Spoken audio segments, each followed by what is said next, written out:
என்னப்பா என்ன பிரச்சனை?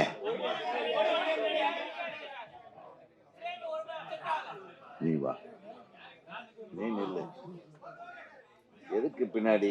கோடிங் பின்னாடியா? ஓகே.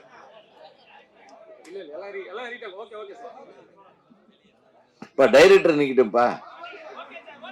அவரையே நிக்க வேண்டாம்னா அப்புறம் நம்ம நிக்கிறது வேஸ்ட் ஆயிடும். இப்படி என் பேரு சொன்ன உடனே எல்லாம் அலர்னாங்க பாத்தீங்களா? உதயகுமார்னா அந்த பயம் இருக்கணும். ராஜன் சார் டென்ஷன் ஆயிட்டாரு. இவன் பேச ஆரம்பிச்சான்னா நம்ம எப்ப பேசுறதுன்னு. இது என் தம்பிங்க. இவன் படத்துக்கு நம்ம வரலன்னா நான் தான்டா பேசுவேன்னு சொன்னேன். அதே 5 பேர்த்த கழிச்சிட்டு அப்புறம் கூப்பிடுறான். கொஞ்ச நேரம் உங்களை உட்கார. ஆமா, நான் வேற மாவட்டத்துல இருந்து வந்துட்டு இருக்கேன். இப்போ இந்த மலையில திருப்பி அவ்வளவு தூரம் போகணும். நானும் பேரரசு வந்து செங்கல்பட்டு மாவட்டத்தில் இருக்கிறோம். ஒரு மிக சிறப்பான ஒரு ட்ரெய்லரை பார்த்தோம். ராஜன் சார் உண்மையை கரெக்டா சொன்னாரு. இன்னா செய்தாரை ஒரு தலைவர் நான் நன்னையும் செய்து விடல். அது வந்து சும்மா தப்பு பண்றவங்க நம்மளுக்கு ஏதாச்சும் இப்ப நம்ம போற போக்கில் டப்புன்னு பின்னாடி ஒன்று அடிச்சான்னா அவன் நம்ம அடிக்காம போறது நான நன்னையும். சும்மா நம்ம கூட இருக்கிற ஒருத்தர் கொலை பண்ணிட்டாங்கன்னு அவனை சும்மா விட முடியுமா? அதுதான் அதுக்கும் வள்ளுவன் ஒரு குரல் எழுதியிருக்கிறார் ராஜன் சார். நீங்க பள்ளிக்கூடம் வேற வச்சு நடத்துறீங்க. நீங்க எப்படி போய் வந்து இது பாரிஸ் கார்னர்ல கடையா புகுந்து அடிச்சீங்க? சாதாரண அடியா? அது என்ன? ஏன் நீங்க அப்ப நானும் நன்னையும் செய்யல? சொல்லுங்க தலைவா. ஆளுக்கு ஒரு நீதி மேடைக்கு ஒரு பேச்சா? ஒண்ணு பாருங்க இவருக்கு. இவர் வேணா தமிழ் படத்தை கேசட்ல திருட்டு விசிடி வந்துருச்சுன்னு உள்ள பூந்து அடிப்பாரு. எப்படி தானா தனியாலா போய் அடிச்சாருங்க அவரு. அந்த அளவுக்கு வந்து திரைப்பட உலகத்தின் மேல ஒரு நல்ல இது. அதே மாதிரிதான் இந்த சமுதாயத்து மேல ஒரு நல்ல எண்ணம். சமுதாயத்தை வந்து நல்லபடியாக நம்ம கொண்டு வரணும்னா தப்பு செய்யறவன அங்கங்க தண்டிக்கணும். அதுக்கு திருவள்ளுவர் இழுத்துட்டான். ஏன்னா இல்லைன்னா சென்சார்ல மாட்டிக்குவான். இவன் விவரமா நாள் தான். வள்ளுவரே சொல்லிட்டாருங்க. வள்ளுவர் பாருங்க, எல்லாருமே நம்ம கொண்டாடுறோம். ஏங்க சென்சார் நம்ம போலீஸ் இருக்கும்போது நீ போலீஸுடைய இடத்துல நீ இன்னொருத்தனை கொலை பண்ணக்கூடாது அப்படின்னு சொல்லுவோம். போலீஸே குற்றவாளியா இருந்தா என்ன பண்றது? பண்ற நீ எது பண்ணாலும் ஓகே. ஆக மொத்தம் இயக்குனர் சங்கத்திலிருந்து தைரியமா ஒருத்தன் வள்ளுவனை வச்சு கத்தியோட ஒரு வள்ளுவனை கொண்டாந்துருக்காங்க. கத்தி துப்பாக்கி. அவங்க எல்லாம் வந்து இப்போ வர்ற படங்கள்ல பாத்தீங்கன்னா நம்ம கண்ணிலேயே பார்க்காத ராக்கெட் லான்ச்சர்லாம் வச்சுட்டு சொல்றாங்க பெரிய பெரிய ஹீரோக்கள்லாம். அதை விட இது எவ்வளவு பெட்டரு. ஏதோ இங்கிலீஷ் படத்துல பார்த்துட்டு அப்படியே கொண்டு வந்து தமிழ்நாட்டுல அது என்னன்னு ஒரு பையன் கேட்கறச்சாங்க. அதுக்கு கருப்பா உருண்டையா இருக்கு என்னன்னு எனக்கும் தெரியலப்பா. அதுல இருந்து ஏதாச்சும் புகை வந்ததுன்னா அதுக்கு ஏதாவது சுடுறாங்க போல் இருக்கு. பெரிய துப்பாக்கின்ட்டேன். ஸோ இந்த மாதிரி நமக்கு தெரியாத விஷயங்கள்லாம் வச்சு வன்முறைகளை காட்டுறதுக்கு இந்த சினிமாக்கள்ல காட்டுற இந்த நேரத்துல வள்ளுவனுடைய திருக்குறளை எடுத்து இன்றைக்கு நடக்கிற சில தேவையில்லாத கொலைகள், கற்பழிப்புகள், இந்த தேசத்தில் எப்படி வந்து பெண்களுக்கு வந்து இன்னும் பாதுகாப்பு இல்லை. தமிழ்நாட்டில் மட்டும் இல்லை, த்ரூஅவுட் இந்தியா அப்படிதான் இருக்கு. ஸோ அதிலிருந்து நம்ம சொல்றோம் பெண்கள் வந்து தைரியசாலிகள். என்னதான் தைரியசாலிகள்? தன்னந்தனியா ஒரு பொண்ணு வரும்போது ஒரு 4 பேர் வந்தாங்க, எப்படி தைரியம் இருக்க முடியும்? அப்புறம் பெண்களுக்கு கையில துப்பாக்கியோட போகணும், இல்லைன்னா கத்தியோட போகணும். கத்தியோட பெண்கள் போனாலும் பரவாயில்ல, அந்த கத்தியை குத்து தெரியணும் இல்லை குழந்தைங்களுக்கு. அப்புறம் அதுக்கு ட்ரைனிங் கொடுக்கணும். இதெல்லாம் சொல்லியிருக்கியா? சொல்லியிருந்தாலும் சொல்லியிருப்பேன். நீ நம்ப முடியாது. நீ பயங்கர வன்முறையாளனா இருப்ப போட்டிருக்கே. மிகச்சிறந்த ஒரு கருத்தை தான் நீங்க எடுத்திருக்கீங்க. இந்த படத்துல உன்னுடைய இயக்குனர் டெக்னிக் நல்லா இருந்தது. டைரக்டரா நீங்க இவ்வளவு கூட்டமும் வந்து உங்களை வந்து பாராட்ட வந்திருக்கும் போது நீ ஜெயிச்சுட்டேன்னு நான் நினைக்கிறேன். ரொம்ப சந்தோஷம். என்னை பொறுத்தவரையிலும் இயக்குனர் சங்கத்திலிருந்து ஒரு இயக்குனர் சாதிக்கிறாருன்னா அது எங்க சங்கத்துக்கு பெருமை, எங்களுக்கு பெருமை. அதே மாதிரி காலையிலிருந்து இங்கே தியேட்டர்லயே இருந்துட்டு இருக்கிற என்னுடைய நண்பர்கள் பத்திரிகையாளர் முதல்ல வந்த உடனே என் காதை கடிச்சாங்க. என்னப்பா சீக்கிரமே வந்துட்டீங்க, சீக்கிரமே விட்டுருங்க, மழை காலமா இருக்குன்னாங்க. இப்போ நம்மளை சீக்கிரம் விட்டாதானப்பா. அதுக்காக தான் நான் வந்து முதல்ல பேசுறேன்னு. புரியுதா உங்களுக்கு? தப்பாக நினச்சிக்கூட இந்த பெப்சி தலைவர் வந்திருக்காரு. எங்கள் அண்ணன் டார்ச்சர் பண்ணிடுவாரே முதல்ல பேச ஆரம்பிச்சாருன்னு அவர் வேற பயந்துட்டு உட்காந்துருக்காரு.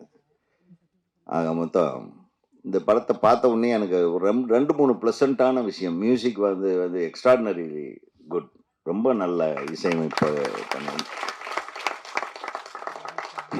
எடுத்த உடனே ஒரு குத்து பாட்டு, அந்த சாராய பாட்டு, அது அப்படி ஒன்று வச்சுக்கிறது, அப்படி ஒன்று ஜாலியாக அதை கொஞ்சம் அவாய்ட் பண்ணிடுங்களேப்பா. எதை பார்த்தாலும் ஒருத்தன் பப் அடிக்கிறது, தண்ணி அடிக்கிறது, குடி குடிக்கூடாது சார் சொல்லி. அது அது வேற. அது ஒரு ஒரு டேகு. குடிப்படத்து இப்போ உடல் நலத்துக்கு கேடுன்னு போட்டே குடிக்கிறானுங்கன்னு வேற, அது ஒரு லைன் வேற எழுதி விட்டு அதுக்கு ஒரு நல்ல விஷயத்தை கொண்டாந்துருக்கீங்க. பரவாயில்ல, இன்னும் குடிக்கிறவங்க குடிக்கட்டும்.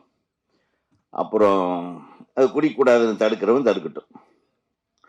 இதெல்லாம் கவர்மெண்ட் வேலை. அதுக்கப்புறம் பார்த்தா அந்த ஹீரோ ஹீரோயின் ரொம்ப அழகா இருந்தது.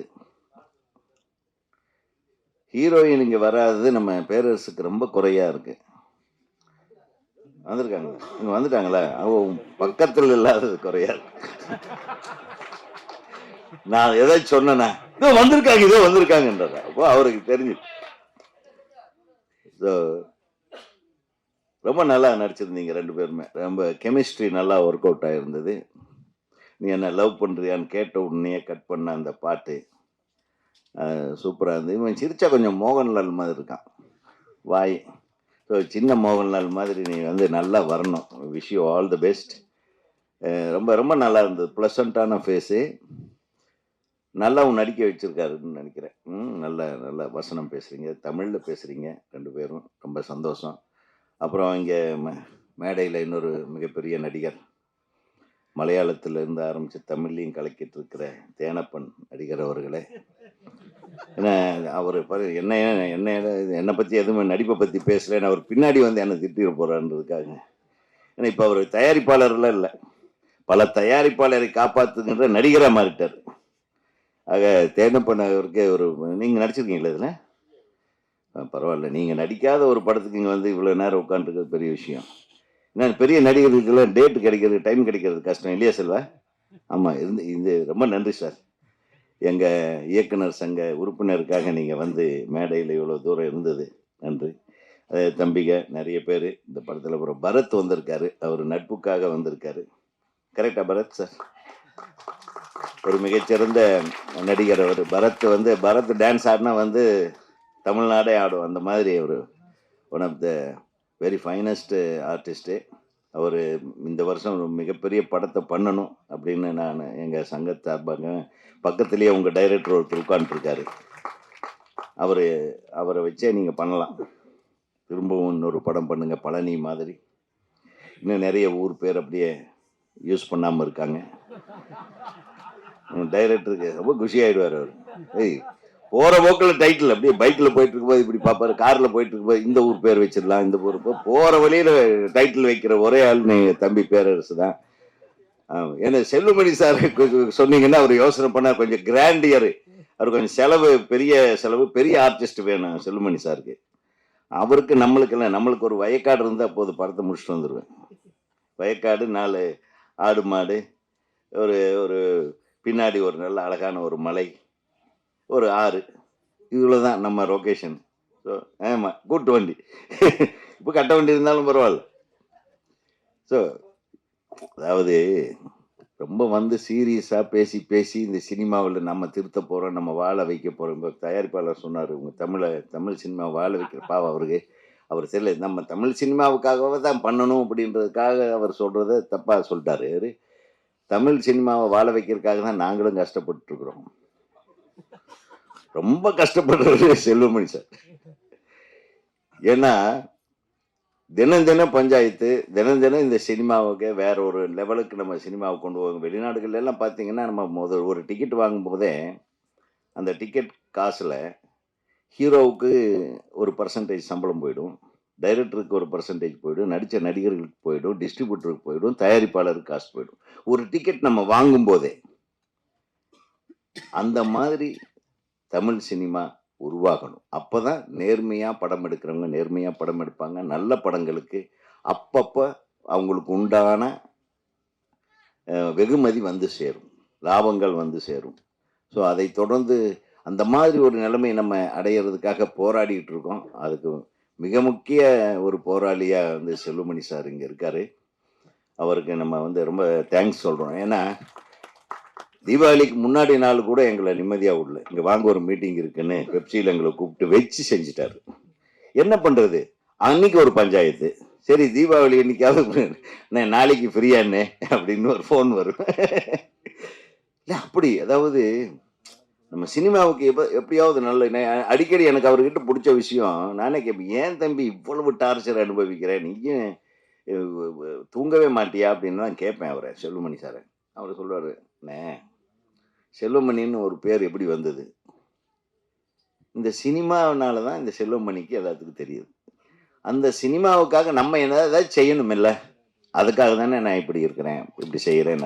ஸோ அந்த நல்ல உள்ளத்துக்கு நம்ம இந்த இடத்துல நம்ம பொதுவாக நம்ம எல்லாரும் தெரிஞ்சுக்கணும். ஏன்னா ஏதோ சும்மா வர்றாங்க கூப்பிடுறாங்க நாங்கள் எல்லாம் வர்றோம் அப்படின்லாம். இதே நம்ம இயக்குனர் சங்கத்துக்காக கூட அணுதினமும் வந்து ரொம்ப தூரத்துலேருந்து வந்துட்டு இருக்கிறவர் நம்ம செயலாளர் நம்ம பேரரசு சார் சும்மாலாம் வரல, வந்து உட்காந்தாருன்னா இங்கே ஒரு 2 பேர் என்ன செலவு, யாருக்கு எங்கே ஷூட்டிங்கில் இருக்காங்க, என்ன பிரச்சனை, அவர் ஒரு பஞ்சாயத்து எடுத்து அவர் பாட்டுக்கு பண்ணிகிட்டே இருப்பார். இதெல்லாம் எதுக்குன்னா we love cinema, we want this industry to be free and happy. பணம் போட்டவன் எல்லாம் சந்தோஷமா பணம் சம்பாதிக்கணும், நடிக்கிறவன் வெற்றி அடையணும், இயக்குனர்கள் வெற்றி அடைய வேண்டும். நல்ல விஷயங்களை நம்ம தமிழ் மக்களுக்கு என்டர்டெயின்மெண்ட்டாக சொல்லணும், அவ்வளோதான். இதில் போய் அந்த ஜாதி கீதி அதை பற்றி இதெல்லாம் உயர்ந்தவன் நீ உயர்ந்தவன் அந்த பிரச்சனையெல்லாம் விட்டுருங்க. சினிமான்றது எங்களை பொறுத்தவரையிலும் ஒரு நல்ல என்டர்டெயின்மெண்ட் இண்டஸ்ட்ரி. எத்தனை பேர் வந்து எத்தனை சினிமாவை வந்து நம்ம பார்த்துருக்கோம், ரசிச்சிருக்கோம், ஒவ்வொரு நடிகர்களையும் கொண்டாடி இருக்கோம், டைரக்டர்களை கொண்டாடி இருக்கோம், பாடலாசிரியர்களை கொண்டாடி இருக்கோம், இசையமைப்பாளர்களை கொண்டாடி இருக்கோம். சினிமா ரொம்ப வாஸ்ட்டுங்க. அந்த அற்புதமான சினிமாக்கள் வரிசையில் வள்ளுவன் வந்து சேரணும். இந்த படத்தோட இன்னொரு விஷயம் நான் சொல்லணும்னு நினச்சேன். இவர் தம்பி வந்து அவங்களுடைய தாயார் எப்படி கஷ்டப்பட்டு என்ன ஆளாக்குனாங்க அப்படிங்கிறத சொல்லி பண்ணாங்க. நிச்சயமாக உங்கள் அம்மாவோட ஆசீர்வாதம் ஒன்றே போதும், நீ நிச்சயமாக ஜெயிச்சிருவேன்.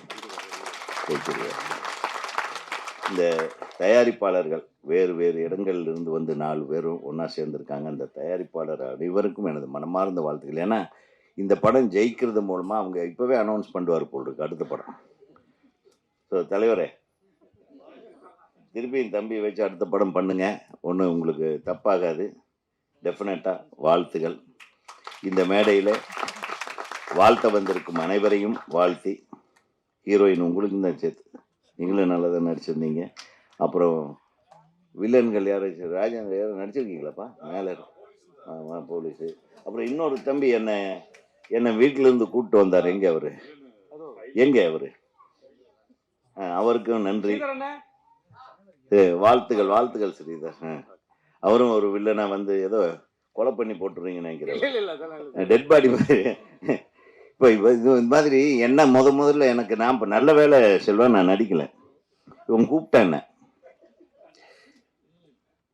என்ன மறந்துட்டேன் எதுக்குப்பா கூப்பிட்றேன் நான், உன்னை வாங்கினேன் ஒரு கேரக்டர், நல்ல கேரக்டர், என்ன கேரக்டர்ப்பா அப்படின்னு. இது ஒரு கொடூரமான வில்லன்னே. டேய் இப்போதான் நான் வந்து சங்கத்தில் தலைவர் ஆகிட்டு ஏதோ 4 பேர்த்துக்கு நல்லது பண்ணிட்டு இருக்கிறேன், அதுக்குள்ளே என் பேரை கெடுக்கிற மாதிரி ஒரு படத்தில் நடிக்க வச்சுறாரு, என்னை விட்டுருன்னு சொல்லிட்டேன். உண்மையிலும் வில்லன் கேரக்டர் தான் கூப்பிட்டேன். சரி, நெகட்டிவ் பண்ண மாட்டேன். ஆமாம், நன்றி. இந்த திரைப்படம் மிகப்பெரிய வெற்றி படமாக அமைய தமிழ்நாடு திரைப்பட இயக்குநர்கள் சங்கத்தின் சார்பாகவும் எங்கள் அனைவரது சார்பாகவும் இந்த படத்தை நல்லபடியாக கொண்டு போய் சேர்க்கக்கூடிய கடமை உங்களுக்கு இருக்கு. இந்த படத்தை முழுசாக பார்த்த கடைசியில் நீங்கள் அதை செய்வீங்க. இப்போ இதை பற்றி நல்ல பப்ளிசிட்டி கொடுங்க என்று சொல்லி அனைவருக்கும் நன்றி கூறி விடுகிறேன்.